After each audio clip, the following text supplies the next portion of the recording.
Hello प्यारे बच्चों, कैसे हैं आप बच्चों। आज हम आपकी क्लास 6 की साइंस की 7th चैप्टर के क्वेश्चन आंसर करेंगे। चैप्टर का नाम है पौधों को जानिए। सबसे पहले बच्चों हम करेंगे पाठगत प्रश्न जो पाठ के अंदर दिए हुए हैं। बच्चों पेज नंबर है 54। तो उसमें बच्चों प्रश्न दे रखा है पहला, मनी प्लांट, सेम, लौकी तथा अंगूर के तने किस प्रकार के हैं? ये शाक, झाड़ी और पेड़ से किस प्रकार भिन्न है? आपके विचार से इनमें से कुछ को ऊपर चढ़ाने के लिए सहारे की आवश्यकता क्यों पड़ती है? तो बच्चों इसका आंसर है कि ये कमजोर तने वाले पौधे हैं जिनको हमें ऊपर चढ़ाने की आवश्यकता पड़ती है। उनके तने बच्चों कमजोर होते हैं, तो ये कमजोर तने वाले पौधे हैं। शाक, झाड़ी में और पेड़ की तुलना में इनके तने कमजोर होने के कारण ये सीधे खड़े नहीं हो सकते हैं, इसलिए या तो भूमि पर फैल जाते हैं या आसपास के ढांचे की सहायता से ऊपर चढ़ जाते हैं। इस कारण ये आरोही अथवा विसर्पी लताएं हैं। तना कमजोर होने के कारण ही इनमें से कुछ को ऊपर चढ़ने के लिए सहारे की आवश्यकता पड़ती है। प्रश्न दूसरा है बच्चों, निम्न कथनों को ठीक करके लिखिए। पहला है बच्चों, तना मिट्टी से जल एवं खनिज अवशोषित करता है। तो बच्चों इसे हमें सही करके लिखना था। तो ये बच्चों तना नहीं आएगा, तना की जगह क्या आएगा? जड़ें। जड़ें मिट्टी से जल एवं खनिज अवशोषित करती है। तो बच्चों इस क्वेश्चन को हमें, इस लाइन को सही करके लिखना था। तो इसका आंसर ये आएगा। ठीक है। पत्तियां पौधों को सीधा खड़ा रखती है। तो बच्चों यहाँ पर जो आंसर आएगा वहां पत्तियां नहीं आएगा, वहां तना आएगा। तना पौधों को सीधा खड़ा रखता है। जड़ें जल को पत्तियों तक पहुंचाती हैं। तो बच्चों यहाँ भी जड़ें नहीं आएगा, यहाँ तना आएगा। तना जल को पत्तियों तक पहुंचाता है।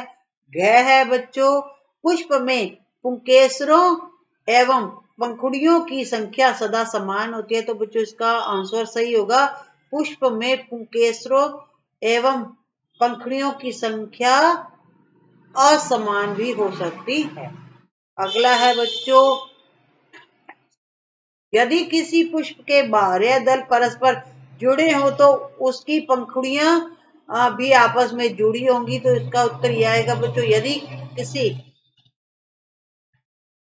पुष्प के बाह्य दल परस्पर जुड़े हो तो उसकी जो पंखुड़ियां स्वतंत्र भी हो सकती हैं।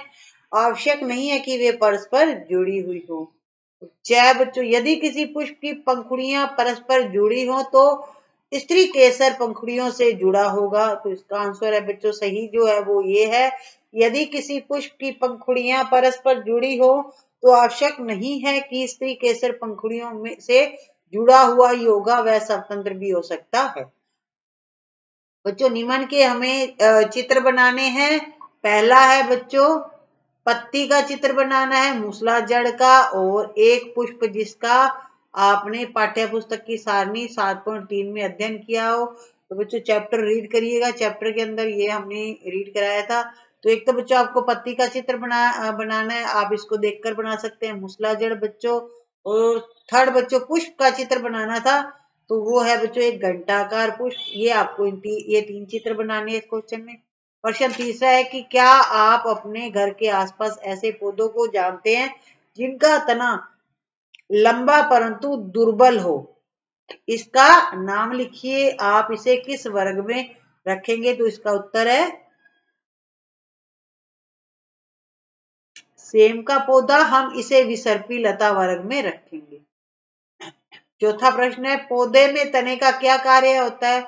तो बच्चों इसका उत्तर आएगा, पौधे में तने के मुख्य कार्य निम्नलिखित है कि तना ये काम करता है। पहला, तना काम करता है, तना जड़ों से जल और खनिज लवण का अवशोषण कर उन्हें पत्तियों तक पहुंचाता है। सेकंड बच्चों वो काम करता है, ये भोजन को पत्तियों से पौधे के अन्य भागों तक पहुंचाता है। थर्ड है, ये पौधे को सहारा प्रदान करता है। तने के सहारे पे बच्चों पेड़ पौधा खड़ा रह सकता है। प्रश्न पांचवा है, निम्न में से किन पत्तियों में जालिका रूपी शिरा विन्यास पाया जाता है? गेहूं, तुलसी, मक्का, घास, धनिया, गुड़हल। इनमें से बताना है कि इनमें जलिका रूपी शिरा विन्यास पाया जाता है। तो इसका उत्तर है बच्चों तुलसी, धनिया एवं गुड़हल। में जलिका रूपी शिरा विन्यास पाया जाता है। छठा प्रश्न है, यदि किसी पौधे की जड़ रेशेदार हो तो उसकी पत्ती का शिरा विन्यास किस प्रकार का होगा? इसका उत्तर आएगा, किसी पौधे की जड़ रेशेदार होने पर उसकी पत्तियों का शिरा विन्यास समांतर शिरा विन्यास होगा। प्रश्न 7 है, यदि किसी पौधे की पत्ती में जलिका रूपी शिरा विन्यास हो तो उसकी जड़ें किस प्रकार की होंगी? इसका उत्तर आएगा, पत्तियों में जलिका रूपी शिरा विन्यास होने पर पौधे की जड़ें मूसला प्रकार की होंगी। क्या आप किसी पौधे की पत्ती की छाप को देखकर यह पहचान सकते हो कि उसकी जड़ मूसला जड़ होगी या अथवा झकड़ा जड़? कैसे? तो उत्तर है बच्चों इसका, हाँ, हम किसी पौधे की पत्ती की छाप देखकर उसकी जड़ के प्रकार को पहचान सकते हैं। इसके लिए हम एक पत्ती को एक सफेद कागज के नीचे रखते हैं और पेंसिल को कुछ तिरछा पकड़कर उसकी नोक से कागज के उस भाग को जिसके नीचे पत्ती है धीरे धीरे रगड़ती है। ऐसा करने पर हमें कुछ रेखाओं के साथ पत्ती की छाप दिखाई देती है।